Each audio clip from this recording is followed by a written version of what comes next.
Today we celebrate the memory of the holy new martyrs and confessors of Russia, those clergy and laity who, during the communist regime, gave their lives up for Christ, and certainly not just in Russia, but all the way behind the Iron Curtain in the entire Soviet bloc, in the Balkans, Macedonia, and Romania, all the way through that entire region. And today we remember those new martyrs and confessors of Russia, some of whom, as we heard last night in the Synaxarion, and it's in your bulletin today, some of whom actually served in America before going back to Russia just before the revolution and finally ending their lives as martyrs there. When we think about martyrdom, the first thing that comes to our minds is these very intense and intentional persecutions of Christians by governments, by the states that would wish to wipe out the church, and that certainly was happening.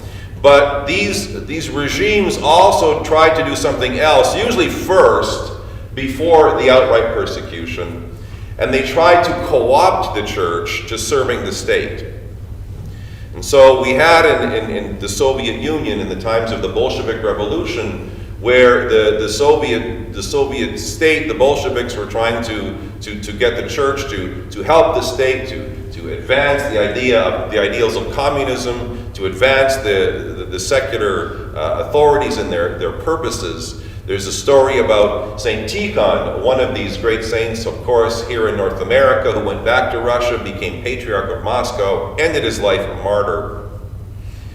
And they wanted the churches to hand over all the gold and silver to melt it down. They wanted to take all of this to be able to use this wealth to serve the purposes of the state. And St. Tikhon said to the civil authorities in Moscow, he said, you can sell the buildings, you can sell all the furnishings, they're all yours, but you cannot have the sacred vessels that we use to celebrate the mysteries. That you can't have. And the state pushed him on this, and eventually a whole group of clergy and laity in Moscow were put to death by the state because they refused to hand these things over. And this reminds us of something that happened much earlier on. It wasn't just this was not just sort of exclusive to just that time, because all the way back during the ancient persecutions of the Christians in the Roman Empire, there's the story of St. Lawrence, the deacon in Rome. And again, he was brought in front of the governor of Rome, and the governor wanted him to hand over all the Roman church's treasures to the government. See, because at that time when they did a collection, it was sometimes money, but it was sometimes other things. People would bring, trays, silverware, things like that. And at that time, the collection was specifically used in the church to care for the needs of the poor. And it was the deacons that were given that task of managing that collection and distributing that all to the poor. That's how come Lawrence, as a deacon, was called forward to hand over all the treasure. And the governor said to St. Lawrence, I'll give you 3 days. Gather it up and bring it here to me in 3 days. And St. Lawrence took all the treasure, and he sold all the expensive silverware and things like that, and took all the money, and he gave it all to the poor and the needy. And so 3 days later, he showed up in the court in front of the governor and brought all these people with him. The governor said, well, do you have the treasure of the church? He said, I do.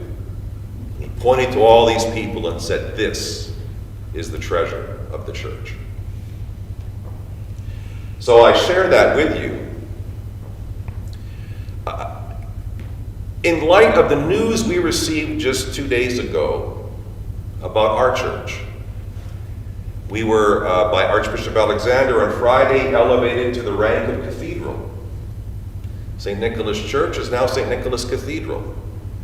And we are going to be the seat of the bishop, his spiritual center in our diocese. And that is a great honor. It is a great blessing. And the reason why he chose St. Nicholas was because of the work that we do and the way that we work together. And we have to always remember, see, we know this kind of intuitively and we do it very naturally, but let us always bear in mind, maybe a little more intentionally now, because you get a title like cathedral and maybe we start getting a little bit, look at us. That the greatest treasure we have as a community is right here in front of us right now. And I can tell you, having been away for 2 weeks, having had to be away for 2 weeks, for 2 Sundays, what a treasure you are to me. All of you. This is the treasure. And it is because we intuitively understand this and we treat each other with respect and kindness. We don't always get along, we don't always agree, but we understand what is most important. Serving God by loving each other. And that's why we were given this dignity. It's an incredible blessing. So let's keep on doing what we're doing and treasuring one another, our presence, our thoughts, our interactions. And in this way, live up to what we are called to be as a cathedral, which is a flagship for our diocese, setting a certain pace, a certain standard for the diocese. And that is to glorify God by serving one another, by loving one another, by building up his kingdom in each other's hearts, so that every heart could be a cathedral, a seat for the great high priest, Jesus Christ, our King and our God. To him be all glory with his eternal Father, and as all holy, good, and life-creating Spirit, now and ever, and to ages of ages. Amen.